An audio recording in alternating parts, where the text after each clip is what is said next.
21 जून 2018 को सुबह करीब 8 बजे के समय दिल्ली के रिहायशी इलाके सरिता विहार में एक खाली प्लॉट पर कूड़े के ढेर में कुछ लोगों की नजर एक बैग पर पड़ी। उसके पास ही एक बड़ा सा कार्टून बॉक्स भी पड़ा था। हालांकि कचरे के ढेर में ऐसी चीजों का पड़ा होना एक नॉर्मल सी बात थी, लेकिन इन दो चीजों ने लोगों का ध्यान अपनी ओर इसलिए खींचा क्योंकि उस बॉक्स में से आ रही तेज बदबू की वजह से उसके आसपास से गुजरने वाले लोग उस बदबू से बहुत परेशान थे। और जब लोगों को कुछ शक हुआ तो उन्होंने इसकी सूचना पुलिस को दे दी। कुछ ही मिनटों में दिल्ली पुलिस भी मौके वारदात पर पहुंच गई, लेकिन जैसे ही उस बैग और बॉक्स को खोला गया तो पुलिस वालों के भी होश खराब हो गए, क्योंकि उस कार्टून बॉक्स में एक लड़की की लाश थी और वो भी 7 अलग अलग टुकड़ों में। हाथ, पैर, सिर, गर्दन, यानी सब कुछ अलग अलग था। पुलिस ने लाश को बरामद करते ही उसे पोस्टमार्टम के लिए भेज दिया, लेकिन जिस तरह से लाश को 7 अलग अलग टुकड़ों में काटकर बैग और कार्टून बॉक्स में भरकर निपटाया गया था, उससे ये तो साफ था कि ये मामला कत्ल का है। लेकिन मरने वाली लड़की कौन थी और वो कहाँ रहती थी? उसका कत्ल किसने किया? उसकी लाश के इतने टुकड़े किस वजह से किए गए? ये सभी सवाल पुलिस के मन में थे, जो अभी अनसुलझे थे। पुलिस को इन सभी सवालों के जवाब जानने और कातिल तक पहुंचने के लिए सबसे पहले मरने वाली लड़की की पहचान करनी जरूरी थी। लेकिन पुलिस के सामने सबसे बड़ी प्रॉब्लम यह थी कि आसपास के इलाके में रहने वाले लोगों से पूछताछ करने पर, साथ ही उस बैग और कार्टून की पूरी कहानी बताने के बाद भी मरने वाली लड़की की कोई शिनाख्त नहीं हो पाई थी। यहां तक कि उस लड़की ने जो कपड़े पहने हुए थे, पुलिस ने आसपास के लोगों को वो कपड़े भी दिखाए, लेकिन फिर भी कहीं से कोई सुराग नहीं मिला। इसके बाद आसपास के इलाके के तमाम गुमशुदा लोगों की लिस्ट तैयार की गई, लेकिन फिर भी कहीं से कुछ पता नहीं चला।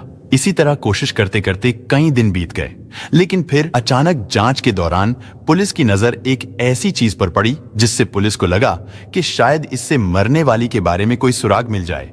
दरअसल कातिलों ने जिस कार्टून बॉक्स में लाश के टुकड़े भरकर उस कूड़े के ढेर में फेंके थे, उस बॉक्स पर एक कोरियर कंपनी का एड्रेस लिखा हुआ था। पुलिस ने सोचा कि हो सकता है शायद इस एड्रेस से ही कोई सुराग मिल जाए। इसलिए पुलिस की एक टीम तुरंत गुरुग्राम में स्थित उस कोरियर कंपनी के ऑफिस पर पहुंची। वहां पहुंचकर पुलिस ने उस कंपनी के अफसरों को कार्टून बॉक्स की फोटो दिखाई। इत्तेफाक से कोरियर वालों ने उस बॉक्स की पहचान कर ली। उन्होंने बताया कि इस तरह के कार्टून बॉक्स में उनके एक कस्टमर ने यूएई से कोई पार्सल बुक करवाया था। उस कस्टमर का नाम था जावेद अख्तर। इसके बाद कोरियर वालों के बताए पते पर पुलिस तुरंत जावेद अख्तर के घर अलीगढ़ पहुंचती है। वहां पर उन्हें ना सिर्फ जावेद मिल गया, बल्कि उसने अपने कार्टून बॉक्स की फोटो की भी पहचान कर ली। पूछताछ करने पर जावेद ने बताया कि उसने 3 साल पहले ऐसे ही कई कार्टून बॉक्स में यूएई से जरूरत का कुछ सामान मंगवाया था। उनमें से कुछ बॉक्स तो उसने अपनी नौकरानी को दिए थे और कुछ बॉक्स उसने दिल्ली के शाहीन बाग वाले अपने घर में रखवा दिए थे।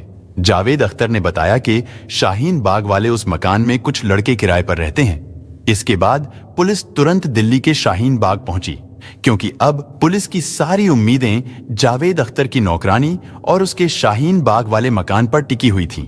यानी पुलिस को जो भी सुराग मिलना था वो इन्हीं 2 जगहों से मिलना था। इसलिए पुलिस की टीम सबसे पहले जावेद अख्तर की नौकरानी के घर पहुंची, लेकिन वहां पर वो खाली बॉक्स मौजूद थे। इसके बाद पुलिस जावेद के शाहीन बाग में स्थित मकान पर पहुंची, लेकिन पुलिस का माथा तब ठनका जब उन्होंने देखा कि वहां पर तो ताला लगा हुआ है। दरअसल जावेद ने ये मकान साजिद अली अंसारी नाम के व्यक्ति को किराए पर दे रखा था। साजिद पेशे से एक इंजीनियर था, लेकिन अचानक वो अपने पूरे परिवार को लेकर वहां से गायब हो चुका था। इससे पुलिस को अब साजिद अली पर ही शक होने लगा था। और जब पुलिस ने आसपास के लोगों से साजिद के बारे में जानकारी जुटाने की कोशिश की तो पता चला कि साजिद उस मकान में अपनी पत्नी, 2 बच्चों और एक भाई के साथ रहता था।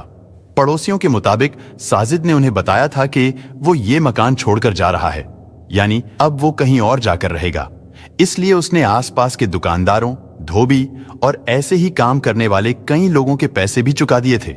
लेकिन अब पुलिस के लिए सबसे बड़ी चुनौती ये थी कि उसे कैसे ढूंढा जाए, क्योंकि साजिद ने मकान छोड़ने से पहले किसी को भी ये नहीं बताया था कि अब वो कहां जाकर रहेगा।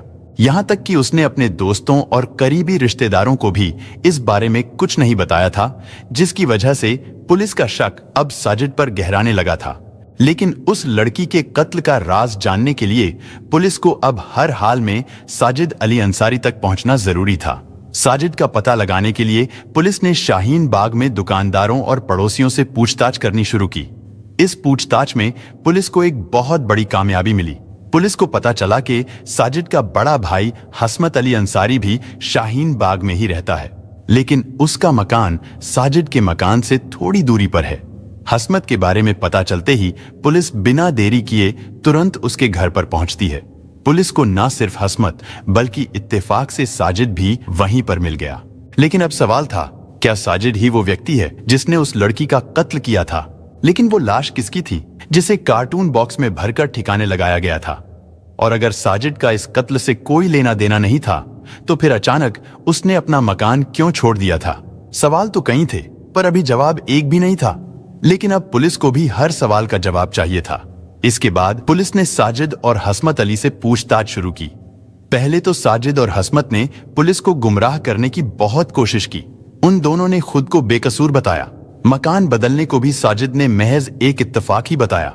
लेकिन जब पुलिस ने उन्हें वो कार्टून बॉक्स और बैग दिखाए तो जल्द ही सच्चाई सामने आ गई।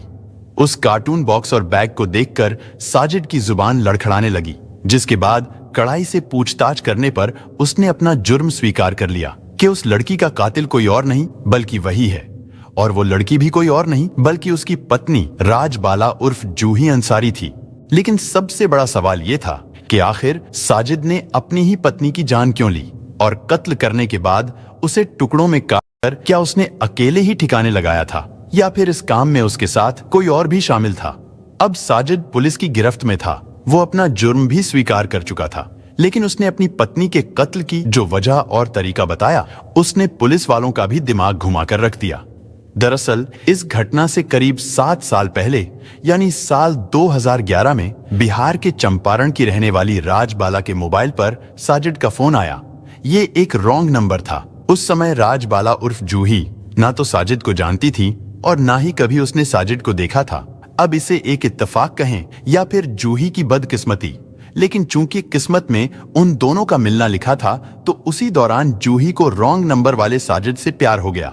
फोन पर बातें करते करते साजिद और जूही दोनों एक दूसरे से इतना प्यार करने लगे थे कि बात शादी तक पहुंच गई, और अब वो दोनों शादी करना चाहते थे। लेकिन उन दोनों का ताल्लुक अलग अलग धर्मों से था। साजिद एक मुस्लिम लड़का था तो वहीं राजबाला हिंदू धर्म से बिलोंग करती थी। इसलिए जूही के परिवार वालों ने साजिद के साथ उसकी शादी करने से साफ इनकार कर दिया था। लेकिन उन दोनों ने जूही के घर वालों के खिलाफ जाकर लव मैरिज कर ली। इसके बाद वो दोनों किराए के मकान में रहने लगे। साजिद एक मिडिल क्लास फैमिली से था। हालांकि उसने इंजीनियरिंग कर रखी थी, लेकिन फिर भी वो बेरोजगार था। साजिद के पास कोई रोजगार ना होने की वजह से उन दोनों ने दिल्ली जाने का फैसला किया। साजिद और जूही शादी के 1 साल बाद यानी साल 2015 में दिल्ली आ गए। वो दोनों शाहीन बाग में आकर किराए के मकान में रहने लगे और एक अच्छी नौकरी की तलाश करने लगे। लेकिन दिल्ली में भी साजिद को कोई अच्छी जॉब नहीं मिली, इसीलिए वो दोनों छोटे मोटे काम करके अपना घर चलाने लगे। धीरे धीरे समय बीतता रहा और फिर कुछ सालों में उनके 2 बेटे भी हो गए, जिसकी वजह से साजिद के लिए अब परिवार का खर्च चलाना बहुत मुश्किल हो गया था। उसकी फाइनेंशियल कंडीशन इतनी खराब हो चुकी थी कि अब उन दोनों पति पत्नी के बीच पैसों को लेकर हर दिन झगड़े होने लगे थे। इसी बीच साजिद का किसी और लड़की के साथ अफेयर भी शुरू हो गया था। एक दिन ये बात भी किसी तरह जूही को पता चल गई, जिसकी वजह से उन दोनों के बीच फिर से झगड़ा शुरू हो गया। साजिद रोज रोज के झगड़ों से इतना तंग आ चुका था कि अब उसने जूही को ही अपने रास्ते से हटाने का फैसला कर लिया। पत्नी से निजात पाने का फैसला कर चुके साजिद ने उस रात कत्ल की पूरी प्लानिंग और तैयारी पहले से ही कर रखी थी। उसी प्लानिंग के तहत साजिद ने अपने दोनों बच्चों को बड़े भाई हसमत के घर पर छोड़ दिया था, ताकि उनकी गैर मौजूदगी में वो उनकी मां को आसानी से कत्ल कर सके।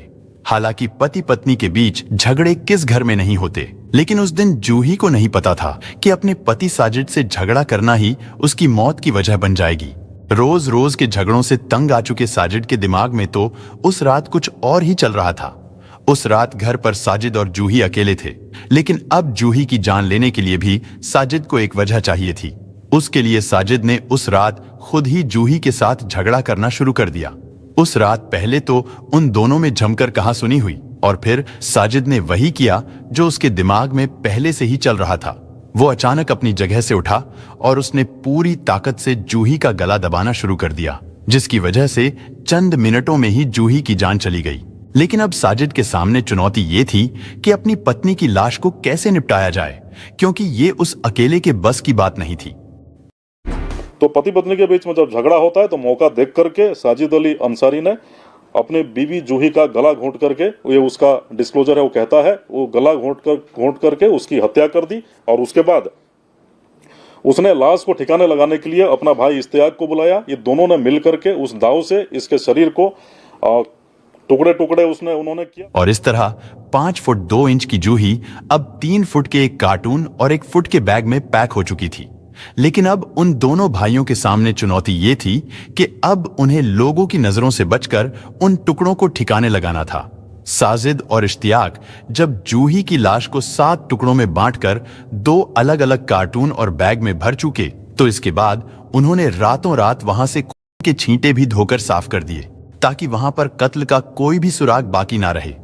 लेकिन अभी भी दोनों भाइयों के लिए उन बड़े और भारी कार्टून और बैग को बाइक पर उठाकर कहीं ले जाना आसान नहीं था। इसलिए अब उन दोनों ने अपने बड़े भाई हसमत अली को फोन किया।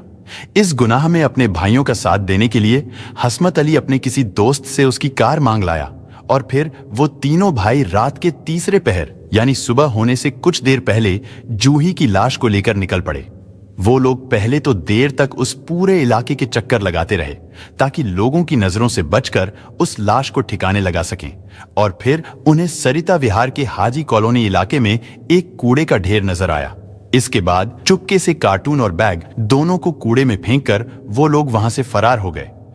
वारदात को पूरे अंजाम देने के बाद सुबह सुबह ये अपने बड़े भाई हसमत अली अंसारी को इन्होंने इसमें शामिल किया। हसमत अली अंसारी अपने एक साथी का एर्टिगा कार लेकर के आया और तीनों मिल करके इस डेड बॉडी को ठिकाने लगाने के लिए, तमाम सबूत मिटाने के लिए तीनों भाई मिल करके गाड़ी में कार्टन और काला बैग को लोड करके वो शाहीन बाग के इलाके से जगह ढूंढते हुए वो सरिता विहार के इस वैकेंट प्लॉट पर आ पहुंचे। और सितम तो देखिए कि जिस साजिद के हाथों मारी गई जूही के 7 टुकड़े किए गए और फिर उन टुकड़ों का आखिरी ठिकाना कूड़े का ढेर बना, उसी साजिद से जूही ने अपने घर वालों के खिलाफ जाकर लव मैरिज की थी।